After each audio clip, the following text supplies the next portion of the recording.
LFC Daytrippers, brought to you by bookmakers.com.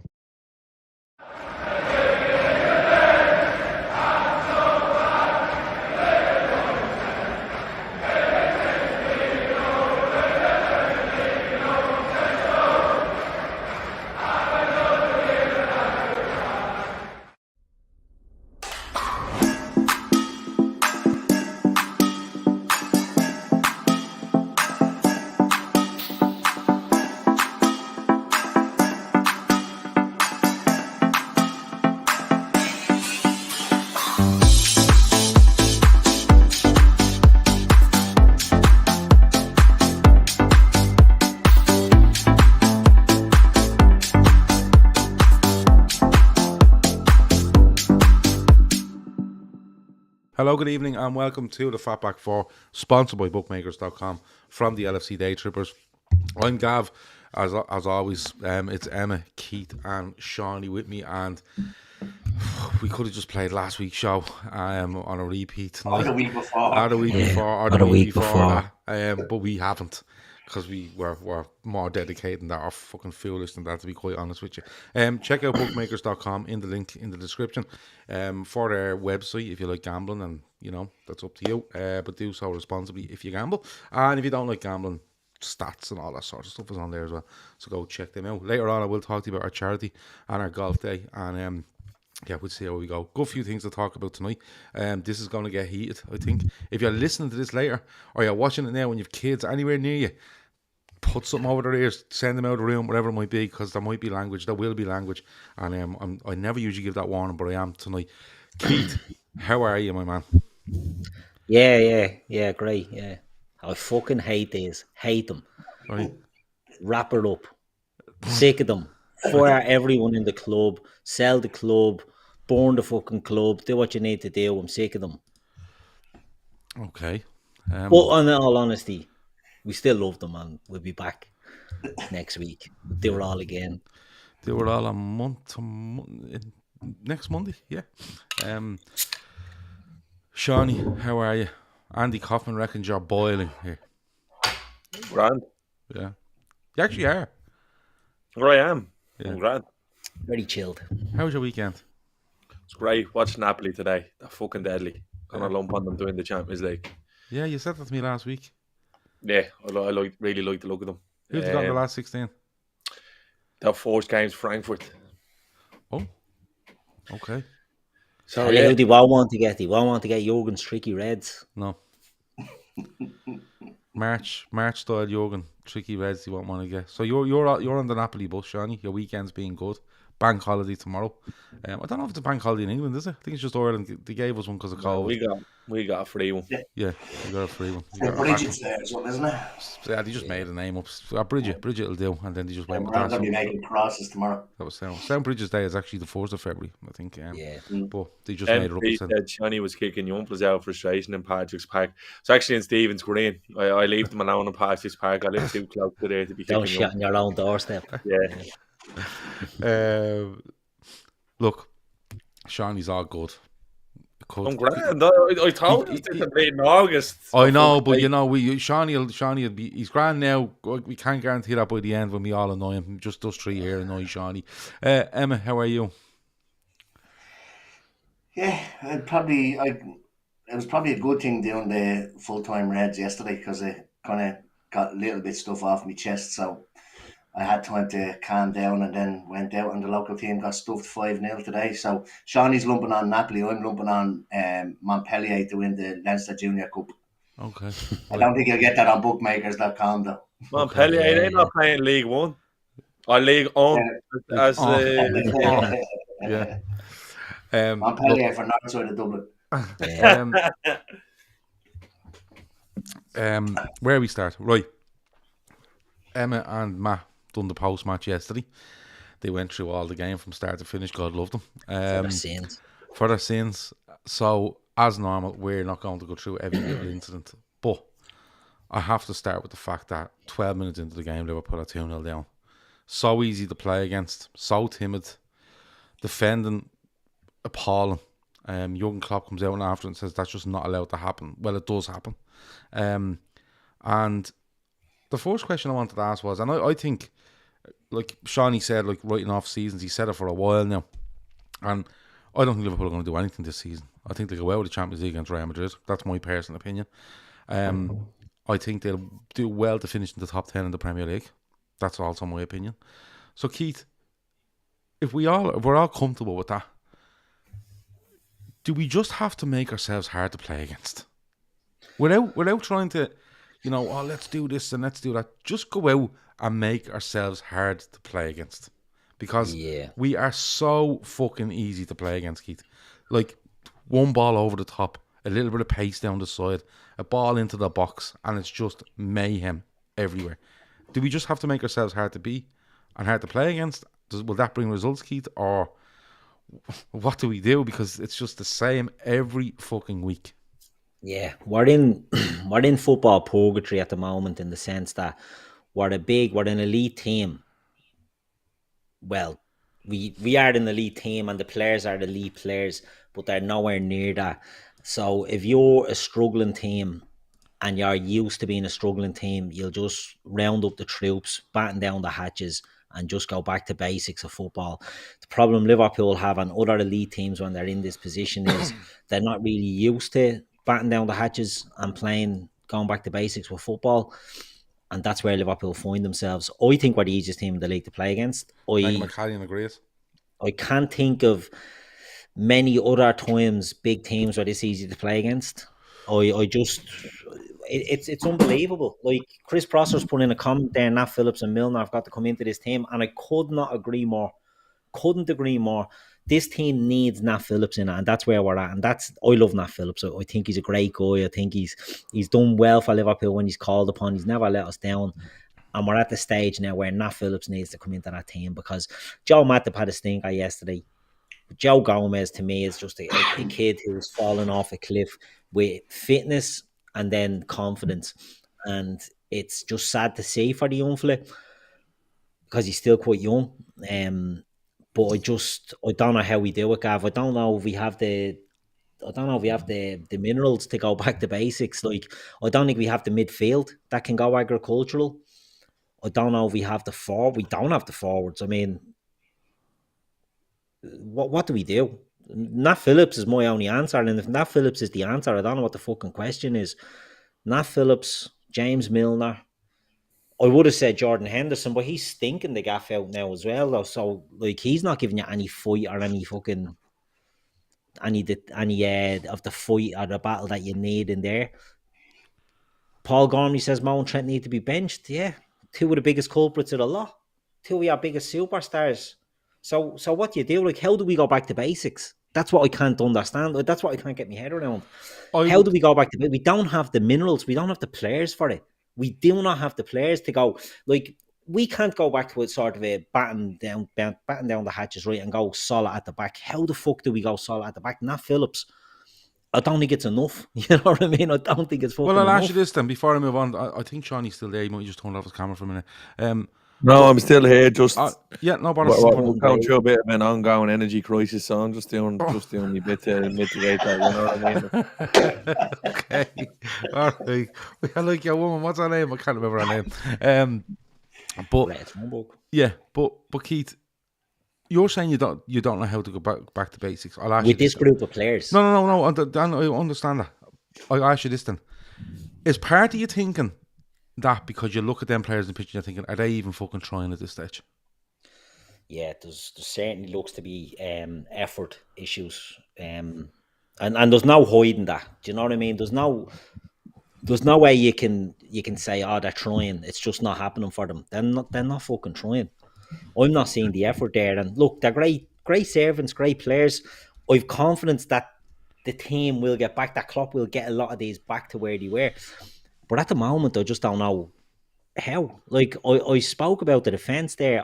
The midfield, like, I like the midfields with Bajcetic, with Thiago, and with Keita in a sense. That midfield has come in. I think we've improved in midfield. But everywhere else has gone to shy. And that midfield doesn't have the fight in it either. Like, Bajcetic is a young kid. He's doing really well, in my opinion. Thiago, I think him and Thiago are a lovely little partnership. You know what I mean? Thiago is like a big brother to him. He's trying to manage him through games, which is good to see. But Thiago, you don't want Thiago being your scrapper in midfield either. He can do it in fits and starts, but you don't want that being his fucking job. And then Naby, you don't want him getting into any robust backs against the wall stuff because he'll break down. So where does it come? You know, there's no... I don't know where the aggression can come from. We don't seem to have the players in the youth system either to bring it in. And that's where we're screwed. Like, look, I think Darwin Núñez gives us that spark. He hasn't looked great since he's come back from injury. I'll give him a pass at the moment. Cody Gakpo looks like he's feeling his way into the team a bit. Possibly, you know. I feel so sorry for him. Yeah, stop. Nightmare. I really do. It is what it is, you know. You knew what he was getting into. But we'll get other lads back. I'm assuming we'll get Bobby back soon, and I'm assuming we'll get Jota back soon, and we'll possibly get Luis Diaz back soon. Van Dijk is not far off. Van Dijk isn't. But like, it's the personnel that are there. We need someone to go in, and again, maybe look. I'm not telling Jurgen Klopp how to do his job. I love Jurgen Klopp. Great, good egg. Can't say more positives about the fella. But maybe a shift in formation probably is needed, and a shift in... Yeah, but Keith, we're talking about a shift. We're talking about a shift in formation. We're talking about a shift in formation for about fucking 3 months now. But what I'm saying is, I think he's done it for 3 games. Yeah, and then went back to 4-3-3. And I think he won all the games he played. Yeah, what I'm saying of shift formation is he can't get solid with the 4-3-3. There's no way I can see any solidifying that team with a 4-3-3. I think you have to drop back. I think we have to defend deeper, and he doesn't do that. I think we have to, I think, get a stronger base in midfield. And if that means putting a 2-man fucking midfield rather than 3 that are at fits and starts and are half wide and half centre, like, I think we need 2 players in the centre of the park. I think we need to have a fucking line and then a striker. I don't see how 4-3-3 with the players we have, we can make it any more solid. Or maybe it's not the 4-3-3. Maybe it's the high line. I don't know what the fuck it is. But if we persist with a high line, we're fucked. If we persist with a 4-3-3, we're fucked.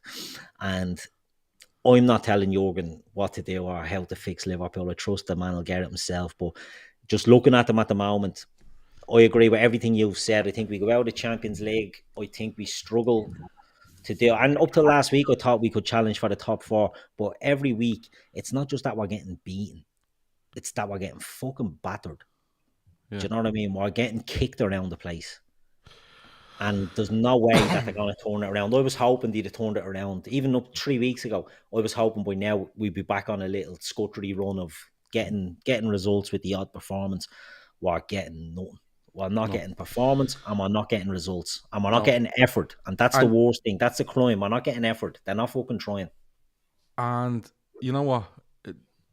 It's we're not getting this, and we're not getting that. And usually a game like next Monday will come up where, you know, it spurs you on, and you kind of go, right, it's the derby and all. But for me, we're going into this, and we're all going to go into this going, this is going to be fucking horrendous. Because if you could see something building, and you know, we just have to get it right, but it's not. It's so bad. Seany, I'll come to you. When you look around the team, all right, and I'm not making excuses for any players in this team at the minute, none. But is there part of us that when we look at the games as they're going along, and I kind of seen this yesterday, where when there's any weakness there, or a player comes in, or, you know, we know we've an issue, whatever it might be, we're not protecting players in any way. We're not looking to protect certain parts of the pitch in any way. Like, Bajcetic should be given more protection from me, you know, with regards to people helping him out. And I don't think he's getting enough help. Down the sides, we're not helping each other. Cody Gakpo's come into the team, and it's just like he's being thrown out there and left to do his thing. Like, are they just down to... I hate the word down to, Seany, but it looks to me like just get at Liverpool in any way, and they just hand something to you on the plate, and they won't come back. Yeah, mentally on the floor. We have been. This is all just one big hangover from last year. If I'm being honest, you can literally look at the back end of last season. It's no different. We ground out results last year in the back end because of what was on the line, what we were chasing. You think about it, like, we won 2 trophies last year, 2 penalty shootouts. You know what I mean? We didn't score a goal in the final from out and play at the back end of last year. So the struggle is not something that's new, but like there's a plethora of things you can kind of blame on along. Like there's a timeline you can go by, and the longer it goes on, the only person you can kind of blame now is Klopp, in my opinion, because if we're looking at now what we can change, he's probably the only one who has any power to change anything there. And you just take yesterday, like, we're down and out at the moment when you can see the goal like that. They were never going to get back in the game. Look at Gomez's body language when the second goal goes in. It's fucking shocking. It's disgraceful. And I'd like to think that it's haunting some of these players. But I don't know whether it is. I don't know whether it's haunting them enough. I can for sure tell it's haunting Jurgen Klopp based on his reaction yesterday in the press conference, which I'm sure we'll talk about later. But Klopp's always been an emotional sort of egg, really, if I'm being honest. It's why we love him, and it's why sometimes he can frustrate you, because we side with him always. And it's hard sometimes. He said a couple of things in the last couple of weeks that have kind of pissed me off. But the thing is now, he's rising to the fucking burger head and all now in press conferences. Like, when, I don't know, it doesn't look like we're walking an ant on the training ground. The goals, you can see it. And again, Gav, how can you have the same approach and expect different results? I don't know, Seany. Like, and we keep doing it. I'm saying it weeks, and I'm don't get annoyed about it. I genuinely am. But we keep finding, Seany, we keep finding ways to fucking give away goals. Yeah, but not even I'd say high percentages anyway. 70 to 80% of the games we go 1-0 behind this season, and in years gone by with this team, it wouldn't have bothered you. Because you know we'd create chances, we know we'd get goals, and you know they'd back themselves. But to me, some of them have dialed it in, which is fucking unforgivable at any level of football, never mind this one. I don't know, Gav. I really don't. You're kind of living on a prayer now, in fairness, in terms of hope we have new owners and hope Klopp sticks around. Because I'd have no problem with half of these cunts out. To be honest with you, it would break my heart to spend 100-odd million on Jude Bellingham next summer and for him to be the only one, because it can't happen. It can't happen. Like, literally, I know people throwing money at things doesn't help things. The most frustrating part about all of this, in my opinion, is how visible it's been since the back end of last season that this was coming. If the right level of investment wasn't given to the manager, forget about all of the shite that's coming out about the discourse in the background. The signings have been absolutely woeful. I've sided with Darwin Núñez, but he's not good enough. I got lashed over after the Bournemouth game for questioning Trent's attitude. I got absolutely fucking lashed over because of the way he celebrated. And I said to myself, and everyone was laughing, going, oh, fucking relax. These cunts have been smelling themselves for too long. This fella putting his hands out after scoring against Bournemouth when he's been dog shit for the best part of 18. Regardless of what he fucking gives you going forward, you're a right back. Do you know what? If you're not aware of a man on your shoulder, that's fucking fair enough. Make up for it with effort. Now, at times you can be a scapegoat, but there's just too many fucking shy hawks who've hung around the club, whether it's backroom staff, fucking medical staff, Pep Linders, Oxlade-Chamberlain, Naby Keita, and that's all happened under Klopp's guys. All of that has happened under Klopp's guys. If he hasn't gotten enough money, why is he playing fucking happy families in the media? Call them out. That's the thing. This is why it's so frustrating. You're looking around, Gav. Look at the difference in Arsenal in 2 years. Application, effort, and desire is there. United brought in Casemiro, who was a true world-class player, and he's transformed the club. He's turned them around big time. And Ten Hag has done a good job as well. Klopp's probably looking around going, look at you fucking pissants, all smelling themselves. I got lashed out of it as well by saying, I was looking today, Gakpo, Nunes, and Luis Diaz can all play off the left. There's no... I couldn't put them three in the front three. There's no front three where they all work together. No. Even if everyone is fit. What we doing with the players we're buying? PSG would love Trent. I could play fucking right back for PSG. Do you know what I mean? Weeks, yeah. Most weeks, I'm telling you. I'm not joking you. You need to have a look. They need to be looking at themselves. Mo Salah is getting lashed. Hang your fucking head in shame. He carried us every other time. No. Mo Salah's probably looking around going, now, what the fuck is going on? No. You can't let Mo Salah off the hook. You can't let him off the hook. No way you can. You can't. He's been thinking for a year now. Yeah, I know, but we need effort. You need our big players to do it now. Hold on. Salah did carry us out, but at the end of the day, right? They're all in this together. He scored more than fucking Nunes, who's causing chaos. Me bollocks. Well, at least he's putting in a bit of effort. Salah is putting in no effort. And if you effort. No, listen, you can't give Salah a pass on you. It's ridiculous. You can't give Salah a pass. He's been absolutely muck. He's been fucking disgraceful this season. He's been disgraceful. There'd be 9 or 10 of them I'd be digging out before Salah. Oh, yeah, 100%. Well, you see, but he has to be part of it. He has to be part of it. He cannot be excluded from it. He's been fucking atrocious since the AFCON last year. He's got goals. He is not impacting games. He's not taking chances that are coming his way. He has been fucking atrocious. I love Mo Salah. I think he's been one of our best players, but he is not impacting games when we need him to. He is our top striker, top forward player. Forget about Nunes and Gakpo. I agree with you with them.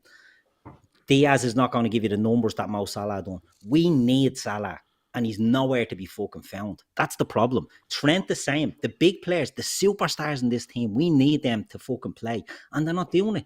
Mo is getting chances, and he's missing them, and he doesn't look like he's going to create anything. He doesn't look like he's... maybe it's instruction. Maybe he's being told to stay on the wing, and he's not moving in, but he's not fucking moving. The fellas... there's too much discourse going around the club at the moment. I agree with that. They need to sort the stuff in the background for us before we're talking about. I'm gonna go into another topic that is interesting now in a minute, and I want to get Emmet's thoughts on something first. But Agdi with a super chat, and as always now, all our super chats from February the 1st are going to our charity. Just to let you know, he's given $10 Canadian. 7 of those Canadian dollars will go to charity because YouTube take the rest. So if you want to get the 100%, don't do a super chat and hit the link in the description for our charity. But we'll talk about that later. Emma, look, the lads are arguing over Salah. They're looking at Trent. They're looking at this player. They're looking at that player. But let's be honest about it. There's nobody out there, right, for varying reasons, that is doing anything to improve Liverpool at the minute. None of them. I would probably put my hand up and say maybe Alisson. He's the last line of defence and he's having fucking way too much work to be doing. There's only so much that fella can do. And at times, 1 or 2 players, Emma. But when I look at this team, I just think there's no cohesion. And I swear to fuck, if I see one Instagram post this week saying we have to do better and we know it's not good enough, stick it up your bollocks because I'm sick of it. They haven't been doing that though, have they? I haven't seen many. They have been doing it. Henderson, Robertson, Trent, they've all come out in the last couple of weeks. Hasn't been good enough. We know we have to do better. We have to improve. And then nothing. It's the same fucking thing. Yeah. But Emma, there's no... Martin says Bacetic. Yeah, well, I'll give him a pass. He's fucking 18 and being dropped from a fucking height. But Emma, it's the lack of fucking application for me. Right? And you know what? Do you know what annoys me most? If you see a player that is struggling, or you think he's going to struggle, right? In years gone past, there'd be another player there going, I'm just going to fill in here and I'm going to protect this fucker for 15 minutes. I'm not going to give the opposition a sniff and their interest will soon wear off and we can go and play our game. Now it's just everyone left to their own devices, Emma. You just fucking, I'm okay. Fuck you, Jack, I'm alright. Does that not come across to you? Yeah, I said it yesterday that they're playing like a bunch of strangers. Like it's like they're 11 players or 15 players or many players you want to throw in that have never played together before. Passes are going astray. And I think somebody said it earlier on. They can't be this bad in training. They surely can't, because you're But seeing you're these seeing, videos hold on, come out you're seeing and they're having training laughing videos. and joking You're and seeing they're training videos with picking in the Trent top banging balls in the corner. top corner going, doesn't matter what foot you give it to me. Salah's fucking scoring volleys, running around great. And then they turn up and they all look fucking, not even disinterested, just frozen. And, you know, someone scores a goal and that's it. Do you know what I mean? Slashing at chances that they get him. It's just, it's every week. Well, look, I'm not going to say that we should, like, Salah 100% isn't beyond us moaning about him. Nobody is. I think maybe three. You said Allison. I would imagine Elliot and Bacetic as well. Are probably the only three that I think I've seen any effort out of. But on 15 minutes yesterday, Nunez was pressing and he's turning around and he's asking everybody, like, you'd expect to see that in a schoolboy game or something like that, but he's asking people to come and support him. It's exactly what you were saying. They're not supporting each other. I think they've, like Seany said, he's probably written off the season. The club is probably. I think the players themselves have probably written off the season, and I agree. there's no effort, there's no intensity. Every single team that we've played since the turn of Christmas have wanted, actually, and in some games before Christmas, have wanted to win more than we do. And maybe it is like what Seany says, is they're smelling themselves, but there just doesn't seem to be any cohesion, any intensity. But There's no. But even if right, even if there's no cohesion, intensity, wherever it might be, right? And even if you take the fact that last season they played all these games and they got a big disappointment at the end with the Champions League final thing, at least identify it. Like Klopp comes out and says, yeah, it has been an issue for us this season because of last season and mentally and physically. Well, then stop going out and ask them to do what they fucking done last year. That's, you know what I mean? Like, that is fucking madness. You can't, you can't come out in the press and say, yeah, it is affecting us, and then just going and doing exactly what you were fucking doing last year. I said that yesterday. If you there's people that are paid to foresee these things. We talked for years about sports scientists.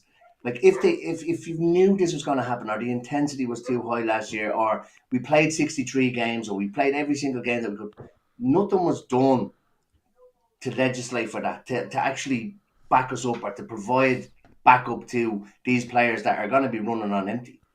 None whatsoever. I said it yesterday as well. Every single time a team attack us, it looks like they're going to score. Every time we attack, I don't think we look like scoring at all. I don't know where it's going to come from. Salah, I think, as I said yesterday, lost his mojo. But when he gets the ball, his initial reaction was always to go for goal, to head towards goal.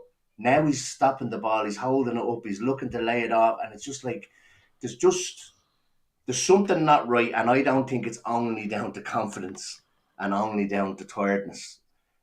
We've seen, like Seany said in the Bournemouth game, Trent and his celebration and that. I've seen it against Brighton with Trent. I've seen it against Brighton twice last week and in the previous game that they beat us. Kind of smirking and kind of shrugging his shoulders, getting taken. Body language is absolutely atrocious from most of them. You would like to think that there's not, and like I said, you don't want to say that the change room or he's lost the change, but I think there's something not right between the planes, whatever about what goes on upstairs. There's something not right between playing staff and coaching staff. For me, you don't turn in performances like that week after week after week. Or like you said, you see the videos where they're smashing them in the top corner, and then they go out and they play like a bunch of strangers. Something's not right.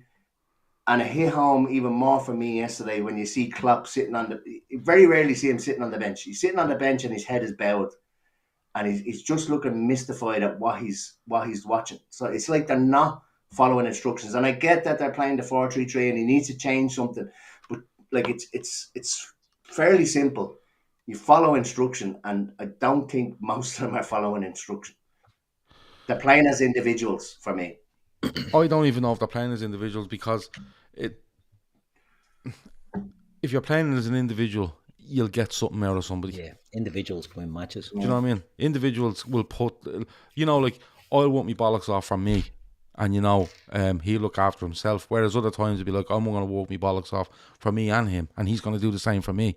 And then nobody's going to get passes, or nobody's going to be able to stop us if we want to score goals. But right now I'm looking at this team and I'm saying to myself, he's not playing for him, but he's not even playing for himself. You know what I mean? And how disheartening is it for a Darwin Núñez to fucking chase down and chase? And listen, we've seen it from other teams and other players over the years where they're turning around going, where the fuck are the rest of us? You know what I mean? And clearly the instruction is to press from the front. Clearly it is. And they're just not backing it up. They're not backing it up because nobody's pushing each other. Or I'll just wander around here, and if a goal goes down the left-hand side, sure, I'm on the right. What's the problem? Keith, I'm going to start this topic with you. Players playing for their future. Because I think we're at the stage now where it's a difficult situation for Klopp, because I'd say he'd love nothing more than to go in and just tear every one of them over, right? And tell them, you're fucking finished at this club, right?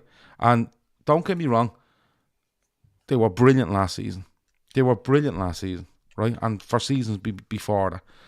But football is a fucking tough game, right? And when things are going like this, I wouldn't care if Liverpool were putting in 100% every week and we're getting bad decision here, unlucky goals there. You go, you know what, them's the breaks. Yeah. But that's not it at the minute. It's just not it. And you can be the most optimistic fella in the world, and you don't want the word said against fucking Klopp or Liverpool or players, and you can be like that if you want.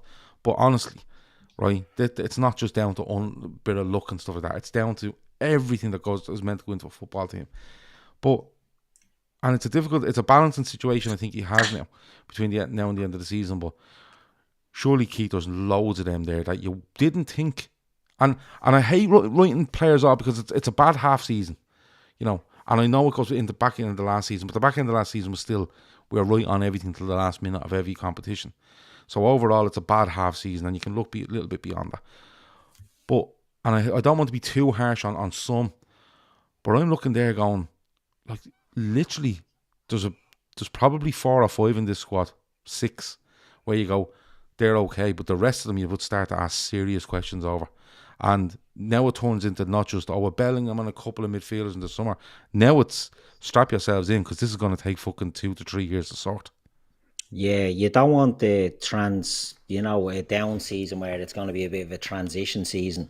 If you're having a transition season, you want to make sure you're well transitioned for the next year. This doesn't look like it's going to be it. This looks like a down season and not a transitional season. One thing Seany said earlier on, and you spot on, was the ability of Luis Diaz, Cody Gakpo and Darwin Núñez to play, how he doesn't see them all playing in the side as a trio, I'm assuming, Seany, not 2 of them or whatever. Yeah, I don't even think they complement each other. Yeah. But that's the thing, right, that they don't. You're spot on. No. So who's buying them? Who's in charge of the recruiting there? And I think this is a big problem for Liverpool. We've gone from being the smartest in the room to being fucking stupid. Do you know what I mean? Now, look, I'm a huge fan of Diaz. I'm a huge fan of Núñez, and I think Gakpo can come good. But Seany's spot on. You hit the nail on the head. Like, they're all looking to play in the same area of the pitch. They're all looking to take in the same position. So whether it's Gakpo on the left is all going to cut into that channel. Diaz is going to cut into that channel between the centre back and the right back and the right back. And if Núñez is playing central, he's going to pull into that channel from the centre. And it's just a clog. Last season, we ground out the results at the end of the season without the performances, but we had Sadio Mane there. And what we lost with Sadio Mane wasn't just a great attacking player, it was a great fighter, it was a great worker, and it was a balanced player who helped us have a balance, and we don't have a balanced team anymore. So I'm looking at this now, and I think it's hard to write off Núñez, and it's harsh to write off Gakpo. It's harsh to write off Bajcetic, not that anyone is, but it's harsh to write off Calvin Ramsey, because this has just been a blatant stinkfest of a season. And I just think Carvalho as well is another one. I forgot all about him. We have to see something different, but who's going to live? We need to do one of these shows again where we sell bleeding loads of them, and who do you bring in? But it's going to be horrific this time. The lads are leaving on freeze, right? So you've got Keita, Milner. But you Keith, but you have to sell more than that. The ones leaving on freeze, I get. But the thing is, you can't do it all in one go. This is why I'm going on to, if this continues on like that, and listen, if a fucking miracle comes about and it turns out that 4 or 5 of these players just fucking had one of those half seasons or one of those seasons where it's bad and they come back flying next season, fine. Like, I've no issue with Gakpo, Jota, all them fellas up front. And I know they take up same positions, you know, on paper. But let's be honest about it. If we have a functioning midfield and a defence that can look after itself, we're going, look at the fucking embarrassment of riches we have there. Jota can play through the middle. Diaz, so can Firmino. Diaz can go left. Jota can go left. Gakpo could play off the front, man. Salah. You know, you're kind of going fucking brilliant options. But what happens then is that when you have players injured and you've a team not functioning, you're looking going, well, he's not doing that and he's not really working and he's not working. And it's, for me, like, that's why you can't do it all this summer. It's if there's legitimate doubts over X amount of these players, like how many times are Liverpool going to go and sign? Like, realistically, are they going to get rid of 5 and 6 and sign 5 or 6? I can't see it. Because I can't see a scenario where Fabinho's going to stay. Like, I can't. I think. Well, he was sick. Apparently, he had a sickness yesterday. But yeah, of course. Yeah, well, that's what was said. I know. You take it on his word, but I don't believe it for a fucking minute.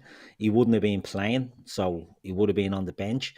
But I just can't see Fabinho staying. So I think we've now got a situation. I think Milner will get a new contract because of his Englishness, for one. But the fact that he's a leader, I think he'll get a new contract. And I now see Keita, Oxlade-Chamberlain, and Fabinho going out of the midfield. But if Fabinho goes out of midfield, yeah, the profile of midfield you need to bring in is slightly changing, because we were in a position where you're looking at Fabinho, and if you want to put Bajcetic as the backup there and say, right, if he can play 10 games a season, blah, blah, blah. Now you're looking at fucking needing to get somebody in there that can sit and play that, because Hendo can't do it. He was another one of the backups. He can't fucking do it anymore. And I can't see him getting better. He's not going to be improving at the older he gets. He's declining. So there's going to be a big rebuild. Joe Gomez, again, a young kid, don't really like to dig him out. I can't see him staying, but it's up to Klopp, obviously. But the four centre backs we have, exactly. But he can't change it if he keeps them all either. Do you know what I mean? I understand that. That's what I'm saying to you. I think this is going to be a big summer where there is going to be lads fucked out and new lads coming in. Whether it's all the lads we want come in is another story. But I would hate to see, I think Seany said it, I'd hate to see it if it's 150 million on Jude Bellingham and that's it. It's not enough. It's nowhere fucking near enough. You need to be more sensible than that, and I'd rather us be more sensible. We were good, and we've said it on this show when we were doing the Manes, the fucking Salah, even Oxlade-Chamberlain was a bit pricey, but when he came in, it worked. You know, we were doing the right players at the right price, and we weren't going for the superstar. We were getting the player that was ready to make that leap. Now you're looking at the players you're linked with, and you look at Enzo Fernandez, and you look at Moise Caicedo. Like, if we'd have brought in one of them at any sort of a high price, they cannot have, never mind the bad run of games, one loose pass, and that's it. For the price tag, your foot, the crowd will be going, what the fuck? Yeah, you see it already with your man Mudryk and all. Yeah. After like a par performance against Fulham, like football in that sense is fucked, really. You know what I mean? Exactly. There's been a massive there's something badly wrong has gone on behind the scenes at Liverpool in terms of the recruitment, because it can't go from being so good to being so miss. We used to have very few misses. Now, but Seany, I don't think we've had any misses. I think it's more the case of we haven't put ourselves in a position properly. We haven't bought the right players. Look, Gakpo's a bit of a strange one, right? Gakpo's a bit of a strange one. I admit that, but that opportunity come up, and again, if things were going well, you go, that's a good investment. You know, the sort of way. And maybe it isn't a good investment because things aren't going quite right. But I'm not judging Darwin Núñez on half a season, especially in this side. No fucking way. No, not a chance. But the thing is, Seany, and I agree with you, something's gone wrong, because we haven't put ourselves in a position where we can make it very simple for ourselves to refresh this team. Like, we look back, and I hate doing it, Seany, but we look back at January. And it was simple. Do you know what I think? I'd imagine that there was a list of players given. Klopp didn't get too many. I'd imagine Ward or whoever was in charge. See, this is the thing. He was in Ward charge. Edwards or whoever was in charge went to him with alternatives and he wouldn't take them. So the boys probably go, you know what the fuck's the point? What's the point? Look at where we're signing the players from. A lot of them are coming from Portugal. Tottenham playing in Portugal. Linders is always going on about Portugal. Klopp has gone on about Portugal. Yeah, Klopp's gone on about Portugal quite a bit. How, like, again, the one, how can you be in for 50 million too many last year and then not have an alternative? Is there him saying, no, the right player thing is a load of bollocks. You sign Artemelo. The fella hasn't kicked the ball. They haven't. Yeah. They've gone away. They've gone away from being smart in the market. It's not even about, like, this rebuild wouldn't cost fucking 200 million if you had a director of football and a coach singing off the same hymn sheet. Correct, because what happens there is that if they are singing off the same hymn sheet, there's 3 players that are there running into the last 6 months of their contract wouldn't be at the club, and would free you up space to make signings. Like in January, we would have had to get rid of a non-homegrown player in order to bring a player in, and that is not planning. It's simple as that. And look, we can go on about players being the right one in or the right, does it work, does it not, right? Too early to judge Gakpo, too early to judge Nunez, especially on what the way this team is going, right? Maybe you can go back and look at other signs and go, no, I'm not too fussed on him or whatever, right? I think Diaz has been brilliant, but unfortunate with injury. But the way it is, the thing that's gone wrong for me is that when you look at it, even if we wanted to do something, we snookered ourselves because we weren't ruthless enough, and that could be FSG saying to someone, no, we don't have any more money, so you have to keep them, or that could be Klopp going, no, I trust them. We don't know what it is, but we snookered ourselves when we had an opportunity in the summer, and we made the wrong decisions in the summer, and then when we got to January, we were kind of going, we probably should have went him on 100 grand a week, and we're just going to fucking not have him in the squad. Yeah, that's exactly what we're going to do because it's not working, and that's where we've gone to. Emmet, playing for the futures. I suppose I'll leave this one with you. Is there anyone you're really, really worried over?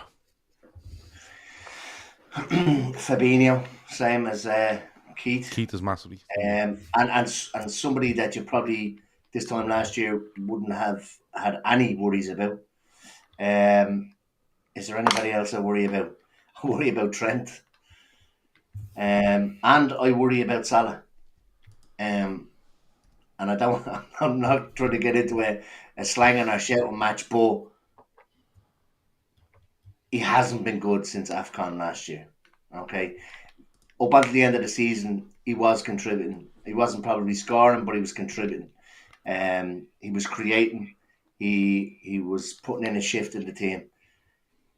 I haven't seen that this year. I think Matt said yesterday that he kind of pads his records with a hat-trick against an already beaten Rangers. I don't know whether he's been found out or it's 5 years. Like I said, I absolutely love Salah and he'll go down as an absolute legend at Liverpool. But at the moment, I just don't think he's probably pulling his weight. Maybe we rely on him too much. And maybe that's me being harsh. And we probably do rely on him too much. But his form at the moment is worrying. Now, again, we always go back to it's his form in a team whose form is absolutely dire. So, not willing to write him off, but it's a concern. Anybody else in the team?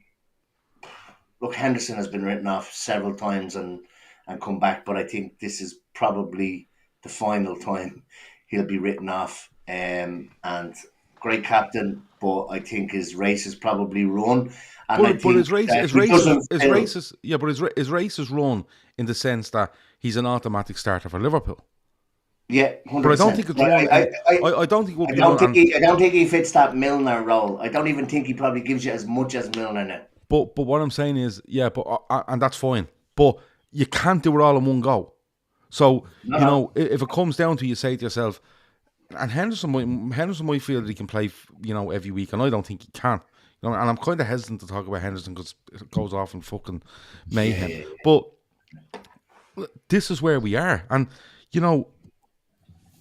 his race might be run as a regular starter for Liverpool, but if he wants to stay and be club captain, he's going to have to be told, listen, this is your role, and that's it. And that's where the ruthlessness comes in. I see where Fabinho is, because Fabinho's always considered a forced 11 player, and that's. But you see, I think it makes it a lot easier for Henderson to be a squad player or whoever to be a squad player. If you have players in there that are performing, Fabinho looks.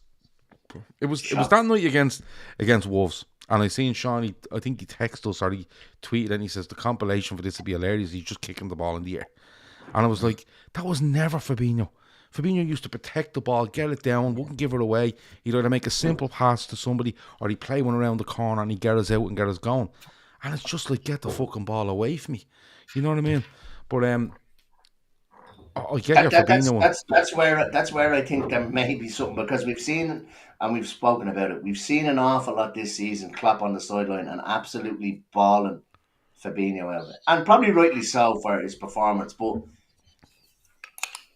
I don't think, have we ever seen a player drop off as quick as Fabinho to go from what was probably the world's best central defensive midfielder to now being on the bench behind an 18-year-old. Yeah, like that's a big fall from grace. Yeah, it is scary. But you see, we're missing a leader on the pitch. Oh, without a doubt, because no one's pulling them. But you see, the thing is, like, if you still consider, Fabinho as, and I don't think most do, but he's a starting 11 player. Dog years. Yes. From 28 to 25. Yeah, on his birthday, it's just +7 added on. So but honestly, but you see, that's where the worry is. I've when I look at Fabinho, Thiago, say Keita. If you like Keita as your 3, right? I'm looking going, that fella's kicking the ball up in the air every time it comes near him. Thiago's being ran into the ground. He's not getting any younger. And Keita's off in the summer. I've nothing around the edges. I've no problem with, because they're around the edges and they fill in when they need to be. But having said that, air injury record is usually that fella's out for 8 weeks and so is fucking he, and you get stuck like that. But when we need to bring in midfielders, you have to bring in starting midfielders now. There's none of this. He's going to be. It has to be starting midfielders, and it has to be ASAP. But it's going to be interesting. But just talking about that's changed since the start of the season, because myself and Keith were saying that, because we said we needed a midfielder.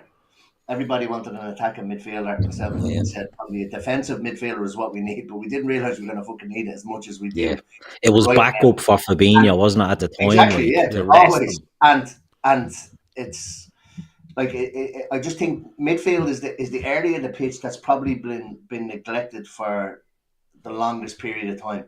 So we started off with the likes of Mane, Salah, then we brought in Alisson, Van Dijk. Do you know what I mean? Fabinho. I think Fabinho, and then we've gone and got Jota, Diaz, Gakpo, Nunez. Where's Kanate at the back, and we've just kind of nearly skipped over midfield. We've nearly forgotten about midfield. Yeah. And unfortunately, in this day and age and in modern day football, games are won and lost in midfield, and we're losing an awful lot of games because of our midfield. Again, it's another one of them. Like, go on. It's causation. Like, fucking, would Fabinho be like this if he didn't have to play? If he didn't have to play 66 games last year, or however many games? Brian there says Fabinho is 29 years old and has played 500 games. He has the same mileage in his legs as a 35-year-old, says Brian Almeida. Yeah, exactly. So, like, would Fabinho be like this if he had cover last year? Probably not. No. Like, again, you need to realise, like, it's not just football, it's sport is cyclical. And the idea of sport being cyclical is things change over time. Not enough has changed at Liverpool. Yeah. You look at Pep left Barcelona near the top of the game because he was like, I can't rebuild this team in my image because their legs are falling off. I tell you what, look across. I was having to think about it, people turning around saying Haaland has made City worse off. Well, where would they be without his goals? Because City have been dog shit all over the park for the best part of this year. I mean, dog shit compared to the usual levels.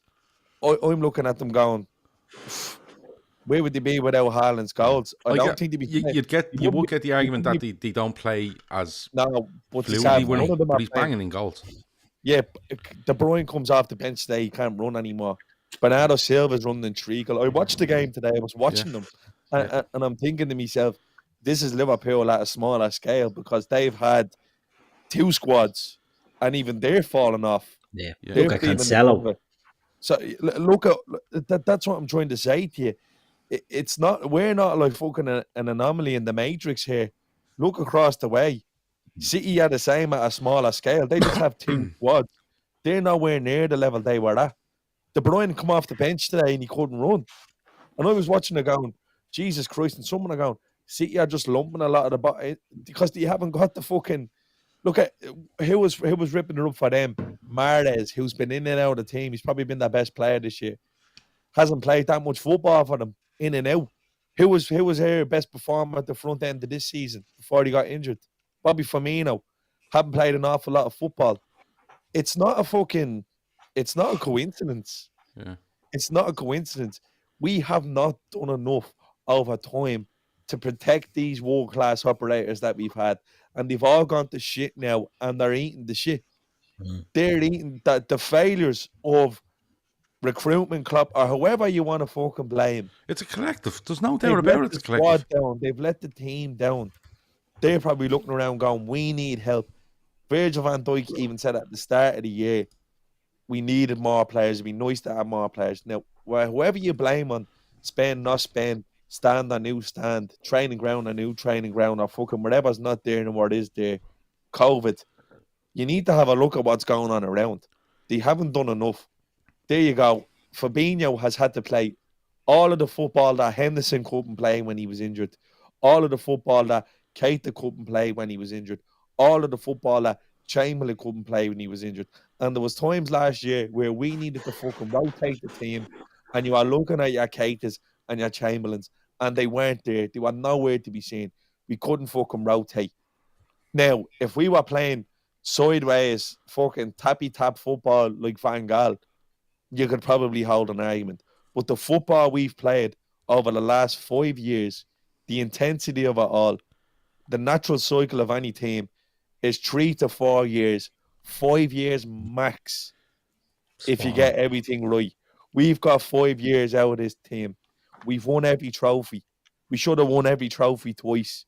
We would have won every trophy twice had there been a few more quid spent in the market and Klopp hadn't been working on fucking miracles season after season. We would have won more trophies. We'd have another league title, and I'm nearly sure we'd have another Champions League title.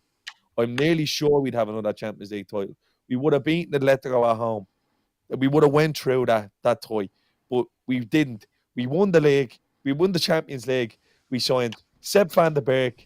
We signed Harvey Elliott, and we signed Adrian. But that was good enough because we won the league next year. We won the league next year is because our team was full of fucking world-class operators playing at the top of that level, and they never let the level drop, and they put up together a fucking ridiculous 38-game season, one of the best you've ever seen. We fell apart the next year with injuries. The squad was crippled. They left Klopp to work miracles again. We finished third. We came back last year. We nearly won it all.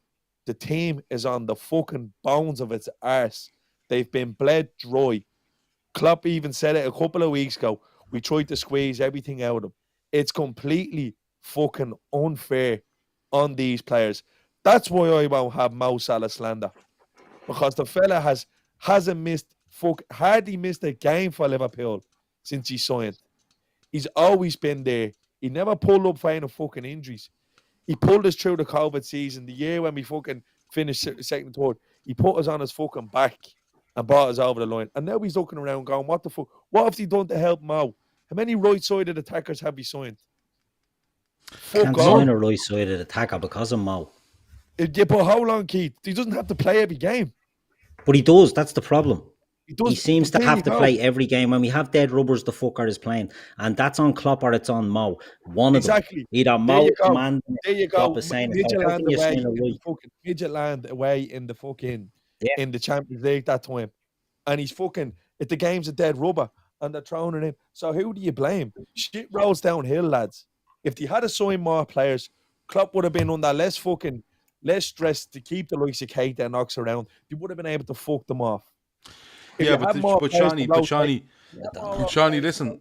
One man isn't pulling strings here. Listen. I'm not going to disagree with you that Klopp might be doing wrong or players might be doing wrong. I think there's a collective here that's doing wrong, without a shadow of a doubt, right?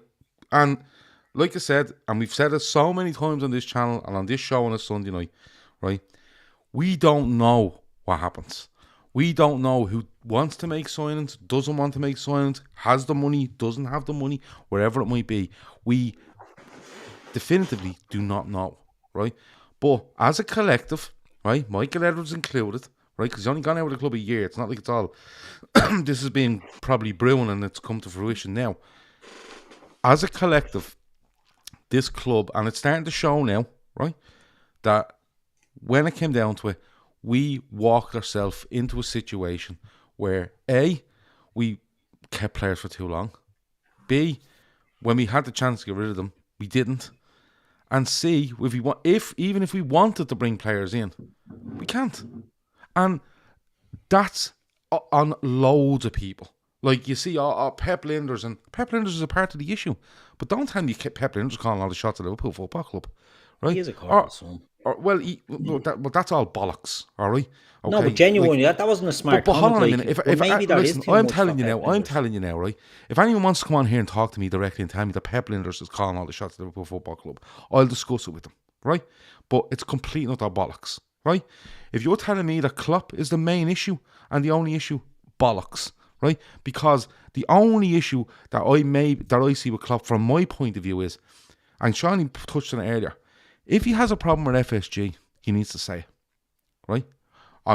Don't shout it from the rooftops, but he needs to make a point, right?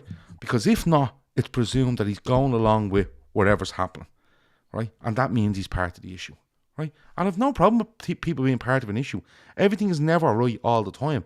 If you're willing to work on it and you're willing to sort it out, all these people that are part of the issue are part of the solution.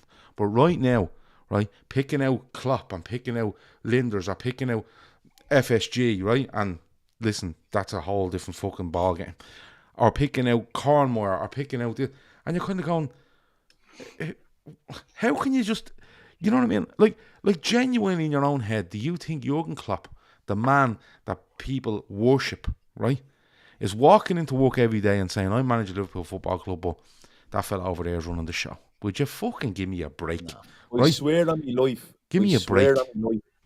I swear, no matter how many people, I don't know how many people Liverpool employ, I would sack every single one of the cunts before Jurgen Klopp. Yes, 100%. I mean, couldn't agree more. I mean it. But Seany, he's in trouble. He's in trouble, Seany, and the reason he's in trouble is because, and the only reason he's in trouble is because he's allowing whatever issues is going on around here, he's towing a line to an extent, and that's why he's in trouble. Because do you know what'll happen? It'll all come down on him. He's going to be the first target, Seany. If anything goes wrong, it will be to him. He just needs to come at the helm off, honestly. And I don't agree with you that he's in trouble, Gav, because the reason why I say that is, if it was anyone else, I'd agree with you. But Jurgen Klopp will have the fans on his side at Liverpool until his dying day. Yeah. Until his dying day. There's not, I'm telling you now, there's not a single rational Liverpool fan who doesn't want Jurgen Klopp to fucking man this rebuild. I mean that. Yeah, I know, but Seany, my worry. I'm glad you said rational, because there are some, but they're just not but Seany, my worry on this is rational or not, right? Rational or not, and Klopp will get my support. Klopp will get my support as long as he fucking likes. But my problem is, Seany, right, is that when it comes down to it, the target is going to be Klopp, right? The target's going to be Klopp. And from who? By who? From whoever needs to fucking protect themselves, Seany. Right? Well, the media will, but fuck them. The media right? turn it, and right? fans. Fuck, we get on to them in not a minute. Liverpool fans, other fans. Well, what I'm saying is, hold on, lads. The discourse between, do you know what it is? Like, FSG are under pressure from non-existent, non-combative, non-impactive sections of the fan base. Yeah. If they were to sack Klopp, it changes. Then it will come in on top, and that's they cannot do that. They can't even think about it. But Seany, what I mean by him being in trouble is I don't mean him being sacked. What I mean is, I think he's in trouble because he might be stubborn, and he might want the right player, and he might want this. That's fine, right? That's okay. But if he continues to walk in what's going on here, right? Well, then look. I know Then what you're he's in saying. trouble, Shawnee, because we just the need to know. longer that he perseveres with this, he might be a part of the issue. I think he is, but the longer he continues to go along with what's going on, right, from whether that's a staff around him, people above them, or whatever else, Jurgen Klopp in the end, I think his job is in trouble from Jurgen Klopp. From Jurgen Klopp, I mean. More chance of him walking than being sacked. Correct, and that's why his job is in trouble. I don't mean he's in trouble because they'll sack him. I think it might be in trouble because he may end up going, I'm not persevering anymore. He won't walk. I hope he doesn't. There's no chance for him walking. I hope he doesn't. I'd sell Mighty Red before I'd fucking, get rid of him. But lads, we'll move on because we're 5:11 and we want to get out of here in a few minutes, right? Being blunt and honest, we just need these cunts to sell up and fuck up now. I'm sick of them, honestly. Well, you see, yes, and I don't really want to go into that, but this is the thing. You're going to see, if FSG are still in charge of this club come the summer, they will be. Right? You will get a much clearer picture as to what's going on. Because Klopp has shown you already that with Henderson and Fabinho that he's not happy. Right? But he's shown you. If they're showing the bill for this free bill, what bollocks? Yeah, well, maybe so. But the thing is, right? And he didn't walk out with Dortmund that PMAC. He was sacked. Yeah, but Jeff Parker says, and I left this up on the screen, he says, been off the drink for 3 weeks, boys, but watching this Liverpool and you boys cracking bottles and cans, I'm ready to break. You're a much better fucking man than us, Jeff, I'm being honest with you. But look, I think you'll see a much clearer picture because Klopp's body language, his demeanour, the words he said, his selections tell you that he's not happy here and he wants to sort something out. But if we get to the summer and it's like, oh no, we're not, and he's kind of saying this and saying that, then you know what the fuck's going on. And I don't think it's frustrations at the owners. I think it's at the players. I think Klopp is frustrated at the players that aren't able to do it on the pitch. I think the owners are the owners. Klopp comes out and says they are what they are. I think he accepts that. He signs contract extensions knowing what they are. And I think it's like, right, but we've said it here. We've spent 150 million on 3 forwards that all play in the same part of the pitch. And since then, we've signed fucking Arthur Mello, who streakers have spent more time on the pitch than him. Yeah. Do you know what I mean? So where is the midfield reinforcements that are needed when we didn't have to spend 150 million on them 3? G10 says, Gav, January is giving you a clear picture. No, what I mean is you get a much clearer picture because hold on one sec. You can make arguments over G10. You can make arguments over January. You go, let's be honest. Ox, Keita, maybe Milner, or maybe another midfielder will not be at the club in June. Right, where they are in January, where you go, they're obviously making an argument over this. There's no argument to be had come June. These players will not be there. You will need to buy players. Sorry, Shawnee, what did you want to say? Well and good saying that on the Liverpool podcast based in Dublin when fans went to strike or cause discomfort for their owners. Dylan, give it a fucking rest, will it? You're in the chat every other week. You're not a bad young player, but give it a fucking, give your head a wobble. People are laughing at the idea that these people trying to do FSG out fucking protests and stuff like that. Half of them don't go to fucking games. Half of them hardly support Liverpool. Look what happened. I'll meet you outside the fucking... What was the name of it? I'll meet you outside of here. Nobody fucking showed up because nobody really feels that way. Yeah. No real Liverpool fan feels that way. So much so that they want FSG out, that they'd protest. What I'm trying to tell you is if they were to sack Klopp, it will come in on top then. Because then you'd be haunting real sections of the fan base. Not these fucking bedroom dwellers off Twitter. Because they're not real. You never meet them in real life. I know what you're like. I've seen you on shows. I'm nearly sure I'd sit in a pub and have discussion with you talking about football. All the other boys. Half of these Mongols, fucking idiots. Like your man Don Hussam calling people whores and all yesterday on the out. They're all fucking saps. Terry Flowers being mentioned in the comment. Another fucking sap. That other fucking sap Anfield agenda. They're all clowns. They're all gimps. They're not real football The fans. reason for that protest, Shawnee, was financial mismanagement of the club, and that's why they wanted to get the protest going. Exactly. He didn't give enough for transfers. He got an award for sustainability last week, for fuck's sake. And that's why people were laughing at the protest. That's why people made Liverpool have spent a fucking bag of cash in the last 2 windows. They've just blown her up a fucking wall. Yeah, 100%. He spent it wrong. Simple as that. I think yeah, they spent money. I think the signings they've made have been good, but I think they've snookered themselves in where they needed other things and couldn't do anything about it. Anyway, quickly, right, Keith. Anything in this possible investment, rumored investment? Red board, 20% of Liverpool Football Club, as opposed to the whatever they bought of FSG going back over a year ago. Yeah, I don't know. I mean, from what you can see, it's not looking likely it's going to be a full sale of Liverpool. From what you're reading, depending on what you believe, if you believe what you read, it looks like some in FSG want to sell, and the big hitter, John Henry, doesn't. So I think there will be a partial sale. Is it going to be Red Board? They're already in there, aren't they? So is the Red Bull thing that they're investing in FSG's portfolio, not Liverpool's. No, they've already invested in FSG, and the money was apparently used to buy the hockey now. team.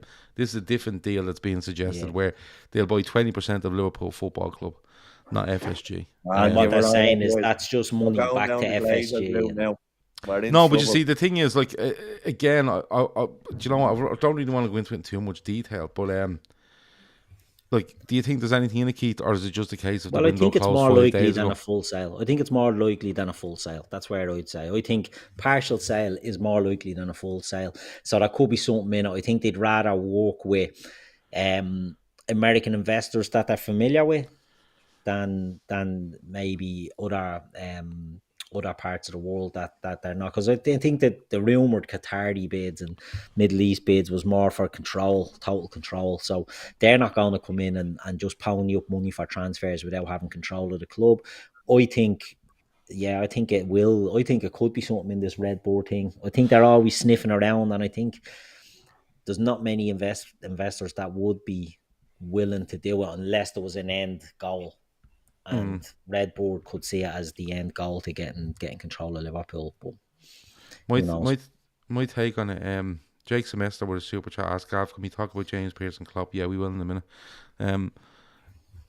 But my take on this is that if there's anything in it, fair enough, right?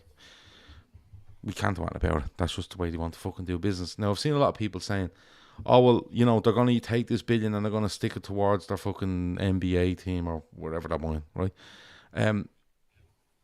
Yeah, I can see people throwing their FSG, but my take on this is if that Red Board hand FSG £1 billion, and FSG would turn and go, you're getting 20% for $1 billion, which would actually put the club at 5 billion rather than 4, which is, 25% extra. Doesn't make sense. I think, why would Red Board hand Liverpool or FSG £1 billion to take 20% of the club with the squad the way it sits, and you probably need 50% of that on top to properly rebuild this squad, and for them to go, yeah, there's $1 billion for 20%, and we're going to have to put an extra, 250 million a piece in here just to maintain a value, probably. Doesn't make sense to me. I think it would make sense to me if someone said they're putting in $1 billion, right? They get 20%, right? But they're paying 800 million for 20% with a promise of 200 million investment. That FSG would have to match, okay? And which would mean FSG would get 600 million for that 20%. But the investment goes into the squad to rebuild the squad, keep a value, and maybe up a value over time. Doesn't make any sense. Forget FSG for a minute. It makes no sense for Red Board to hand FSG £1 billion to walk in and go, that's our squad. There's the results. This is the age profile of it. These players are leaving, and we're paying £1 billion for this. Doesn't make any sense whatsoever. I'm not saying that sort of investment couldn't happen, but it makes no sense from a Red Board side of things to pay £1 billion for 20% of a club when the value is probably 4 billion anyway, and then to turn around and go, by the way, we're going to share the transfer stuff now. Makes no sense. But I kind of agree with you, Keith. A partial sale makes more sense, but we'll have to wait until it comes out in the wash, because, like, we're hearing this since November. We're hearing this fucking since November. Different buyer, different ways, every fucking week, isn't it? Emmet and Seany, I'm going to let you talk about this. Emma first. Jurgen Klopp refused to answer a question from James Pearce the other day. He said he's finding it very difficult. He finds it very difficult to answer or talk to him at the moment, and he follows up with, and you know why, and then allows somebody to ask him the exact same question and answers it. Where are you with this, Emmet? Because I know Seany thinks Klopp's... Yeah, I said it before we came. I didn't know the whole kind of backstory of it, but I mean, stitched up James there, Pearce Emmet, gets, didn't he? yeah, he has, yeah. James Pearce gets nothing from the club anymore. He used to be kind of at the table of getting stuff from the club. So him and Ornstein, isn't it, at the Athletic, have been kind of talking about the club. I think they're trying to insinuate that they're talking to somebody inside the club, and I think that's probably what gave Klopp the hump. They're not He's the done only it a ones, few by the way. times. Just point that out. No. They're not the only ones that have insinuated that. Yep. Klopp and I kind of nearly agree with Seany with what he said with the way Klopp is handling press conferences. I thought Kenny Dalglish was cringy when he came back and in press conferences, but it's been a little bit. He seems to be losing his rag a bit. He seems to be losing his cool a bit. He's not gone full Rafa, but I don't know what to make of it. I don't know enough about it to give a full opinion on it, but I don't like seeing him reacting like that. I don't like seeing him getting antsy. It probably just points towards the pressure he's under at the moment. Yeah, that's all I have to say on it. I don't know enough about it to make any further comment on it. Dylan O'Rourke says, did you see the Athletic thing where a subscriber got in touch to see what they were paying for going forward, and he replied, I am not frozen out, which is a class response. I don't know what that is. Who was replying? What are they asking? You have to give us more than that. Must be asking James Pearce, why am I bothering to subscribe if you're not getting any bleeding nuggets? I'm not frozen out. Klopp mistook Melissa's Ready story for Pearce's, says 1975 Jamrock. I don't agree. But Seany, go on. Off you go. I'm not gonna have a go at Klopp here for being emotional. Telling people they're fucking idiots when I've just spent the last 20 minutes doing it. Klopp's an emotional leg. It's the same reason why we love him. It's why we relate to him. It's why we felt like he's one of us. He cried the night we won the league title. He cried in the pitch when we won the Champions League. He was particularly hard to listen to in the COVID season, and he's particularly hard to listen to now because you don't get rainbows without rain, and that's sort of what's happening with Klopp at the moment. I think he's his own biggest enemy. I don't think he should be rising to the likes of Borghead in press conferences, because I think James Pearce is a little sausage, to be honest with you. Sausage of the week. Sausage of the fucking decade. He's completely frozen out of the club. He has been for some time. That's why he's gotten particularly swipey with the club in recent times. I think they're all fucking idiots. I had journalists tweeting me going, why aren't you giving me... People might give me credit now for the things I said about... I look at they were tweeting you? Sorry, Simon Hughes did, yeah? All right. Why? Because... were you upsetting him? No, I'd say there's probably some validity to what Melissa Reddy said. It doesn't look like an opinion piece. It looks like she's actually sat down with someone who might have a bee in their bonnet about what's going on at the club. I think Melissa Reddy's a really good journalist. I find that particularly difficult to listen to on some things, but I think her investigative journalism stuff is really good, and she's one of the only ones who kind of really still does it. She's done a good article on Man City a few years ago, but I thought the one on Liverpool, it seems like she's had a line from someone in the club, and it seems like they've had some. I don't think it doesn't look like guesswork to me. It looks like that there's a disconnect in the club. But Simon Hughes is asking, are people not going to give me credit for when I said it. Like I says, no, because you've talked a lot of fucking waffle in the past, more or less. Yeah. These journalists have too much sway, I think, now in football. They fancy themselves a little bit now as celebrities. Whereas before Twitter, it only really realised that name in a column. Nobody knew what they looked like or whatever. You'd see avatars now and they kind of smell themselves a little bit, you know, and they play up to it. So I think it was silly from Klopp. I think it was naive. I think it was his emotional character probably getting the better of him. And look, that's allowed.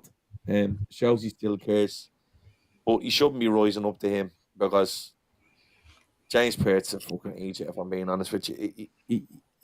Look at his tone now compared to when he was getting information from the club. It's like you're reading names out of a phone book now, the amount of names you're had to give out tonight. James Pearce I'm talking about.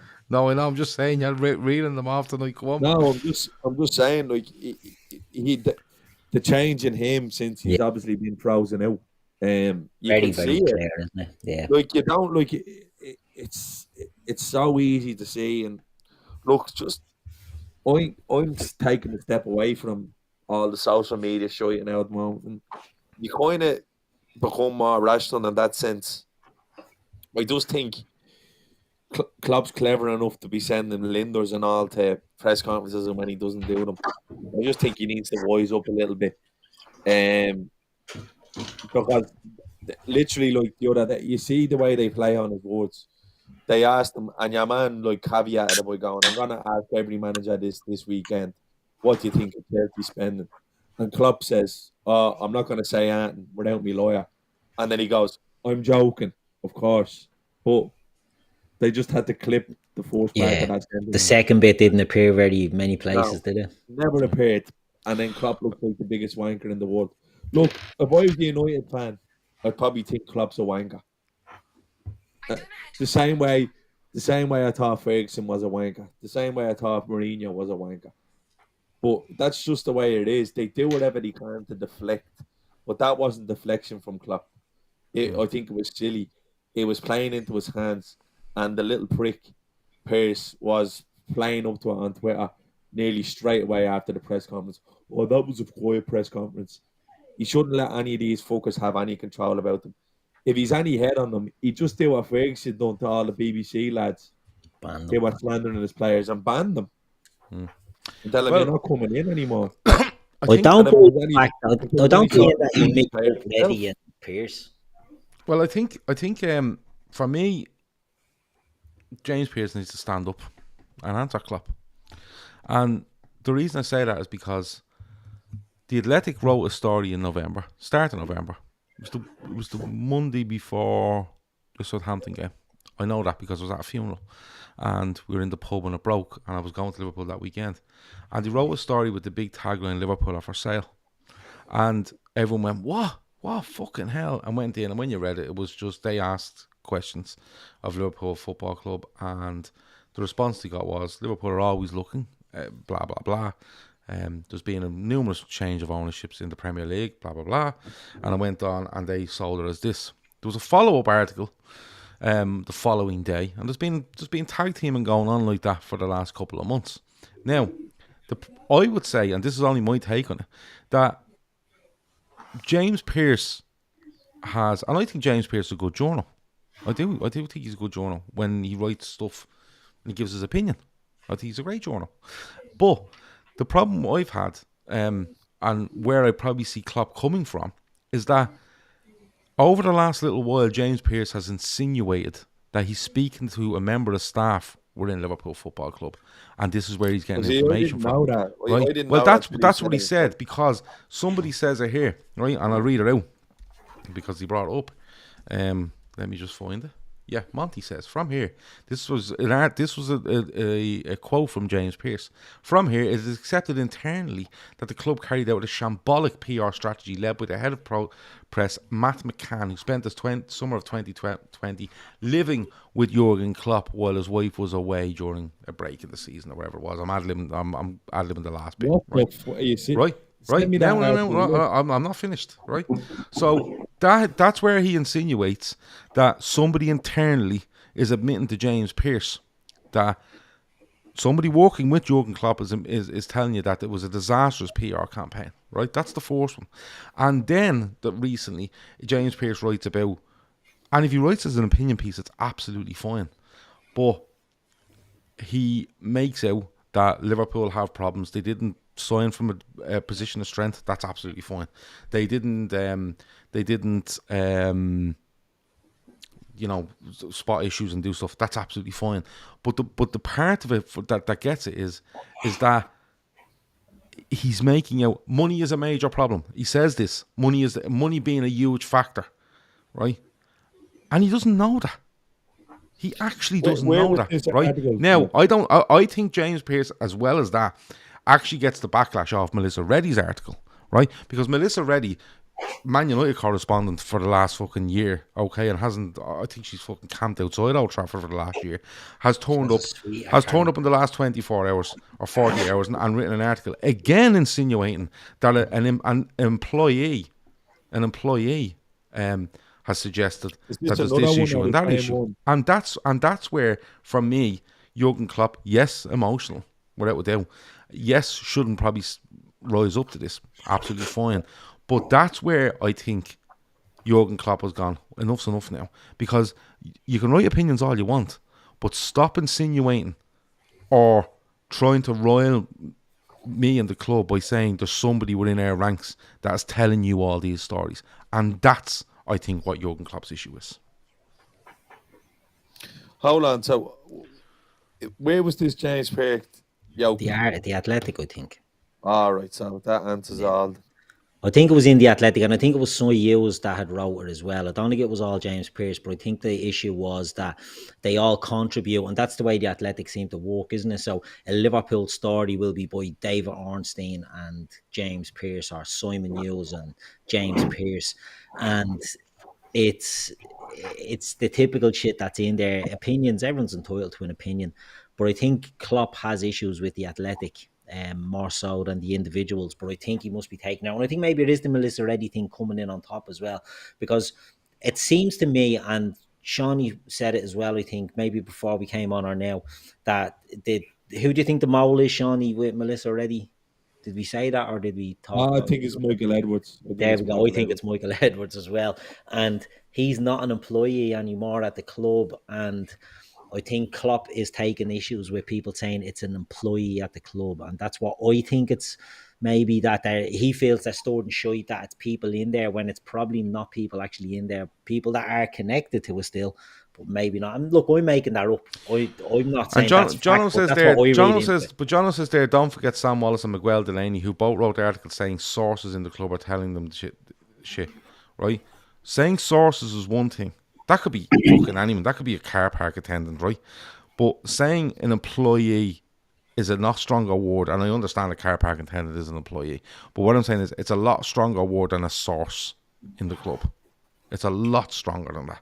And listen, I'm not saying that Jurgen Klopp is right here. I'm just trying to paint a picture as to why I think he might have a problem with James Pearce and, a matter of fact, Melissa Reddy. Right, Melissa Reddy was in that press conference yesterday. Right, that's where I think it's coming from. Do I give a bollocks if he has a problem with them? No. Do I really give a bollocks what they're writing? Not really. Right, but when you look at it and people are saying, "Oh, Klopp won't answer that question. This is madness." No, you can kind of see a narrative that's being spun for the last 3 months. And don't forget, it's not a strong narrative. It's not a strong. But Seany, it's not a strong narrative where Liverpool are for sale and they've stuck with this all the way through. They've gotten Liverpool are for sale to Liverpool are for a partial sale to no movement to this might happen, that might happen. They have literally twisted it as the weeks go by, and as people have said, they have a Liverpool fan base on strings. Exactly, they have. Come on, can I just ask? Did I hear you right in saying Pearce said in the article that Matt McCann was living with Klopp when his wife? Yeah. It was insinuated. People read into that what you probably can read into that. But that was a long time ago. That article was a while ago. Mm-hmm. What the fuck? Yeah. So that's where it is. Now listen, I'm not telling you that James Pearce is right or wrong. I'm not telling you that Jurgen Klopp is right or wrong. I'm not telling you that anyone is right or wrong, because I don't know the ins and outs of it. I'm just telling you as to what I think might be the issue here. Could be completely wrong. Some people have said Klopp has got himself mixed up with Pearson, possibly Melissa Reddy.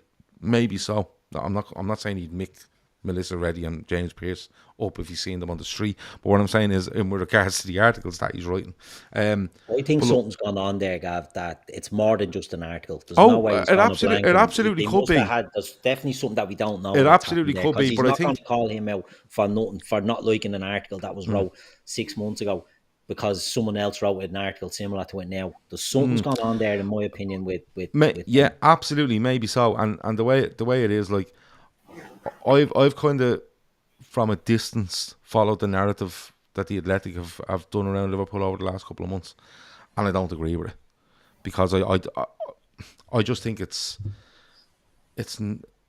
very lightweight for me. You know, it's very light in actual content. But like I said, it could be something between James Pearce and Jurgen Klopp, and James Pearce might have to ring Jurgen Klopp or vice versa to sort it out. But we'll have to wait and see. Before we go, our charity is in the description. Feel free to donate if you can. Copy it, share it, wherever else. We also have our golf day. It's filling up. If any of you play golf and you want to get in there, there's probably about 6 spaces left. We're doing it on a basis of first come, first serve. You pay and you're in. If you want to play, it's on the 16th of June. If you want more details, get in contact with us. But if you want to sponsor a hole, sponsor a long drive and nearest the pin, if you want to donate as a raffle prize, email me lfcdaytrippers@gmail.com. We will do everything we can to get the payment off you, whatever way you want to give it to us. If you have a prize, we will do everything we can to. If you can't deliver it to us or you can't post it, we'll try and collect it. We'll do everything we possibly can. We're trying to get all these things sponsored because it raises a lot of money for the charity, and as many prizes as we can because we're trying to do as big a night as we can that night with loads of people buying tickets and every single penny going to breast cancer research. So make sure you go and do that. A few people have been asking me what the new venture is. The new venture, it's nothing to do with Liverpool, it's nothing to do with football, it's to do with golf. I'm going off to play golf professionally, and I'll be leaving you at the end of the season. Of course, I'm fucking not that good at golf. I'm not even good at golf. No, myself and a mate, and Seany's been in on the conversation because we talk most nights. We're going to play golf and we're going to video it, and we're going to put it on YouTube, and we're going to do it for about a month. And if it's crap, we'll stop. If people like it, we'll continue. We're not hanging our hats on it. If you want the link to that, the new YouTube channel, we'll get that to you as well. But it's going to be a bit of crack. Seany is really excited about it. He's nothing to do with it, but he's really excited about it. Aren't you, Seany? Absolutely, I can't wait. Yeah, I can't wait. He reckons. He just keeps saying, "Yeah, I think you're onto a winner there." Used to playing golf. There's Bertie in the chat there, by the way, saying we picked the right song for the Eurovision. By the way, oh, big news from Bertie. Yeah, listen, Bertie. Ring up Bertie again. I'm not ringing Bertie. I'm not ringing Bertie, but Bertie. But Bertie plays. How tall is Gav? About 5'4" or 5 me. 5'6" in heels. But Bertie, give us a shout on Wednesday because we really want to know what's going on. 5'8", I'd love to be 5'8". Yeah, he wishes. I'd love to be 5'8". Oh, hey Jem, giving it loads there. P Max says Gav is too short. To do what? Play golf? Yeah, no. Little fellas can play golf as well. Yeah, yeah, of course you can. Anyway, that's about it. It's been a really good show. Loads going on, charities, sponsors, raffle prizes. If you have anything you want to know on that, lfcdaytrippers@gmail.com, and I'll get back to you as soon as I possibly can. And yeah, the golf thing is completely separate to this channel. It's the last time I'll mention it. And I'm going to go off and do my own thing with that. And yeah, that's basically it. It's just a lot of people have been asking me, what's going on there? Why are you buying this and why are you buying that? Because you're nosy pricks. Let me see. Keith, anything else before we go? No, but since Bertie jumped in there, I hope he rings in on Wednesday. Wednesday night, we haven't booked. Because I haven't stopped thinking about Eurovision since last week, and I've been sort of going through all the Irish winners, and I want us to talk about it and rank what we think was the best to worst in all the Irish Eurovision winners. So just be weary that's where they'll be coming at on the next call in. Yeah. Emma, anything else before we go? No, all good. I think somebody said it there. We don't play again between now and the next one next Sunday. So Okay. Thank God. God, what are we going to do next Sunday? Yeah, that's it. Seany, anything else before we go? No, all good. Just keep the faith. It'll come around. Yeah. With a bit of luck, we'll have something to cheer about next season. Sure we will. It doesn't last. It's a ball like, I know it is. It's tough to take after the last couple of years we have. But what can we do? We'll get on with it. Yeah, we will. We'll be back here next week previewing everything, telling you how we're going to win and stuff like that. Hopefully. Right. That's it. That's been the Fatback 4. Really enjoyed it tonight. Thanks to Emmet. Thanks to Keith. Thanks to Seany. Thanks to everyone in the chat. There's been loads and loads and loads of you in there. Hit the like button on the way out. If you can, if you're listening on audio download, hit the little review button if you want. Give us a 5-star review. It helps us that way as well. Talk to you in a bit. Over and out.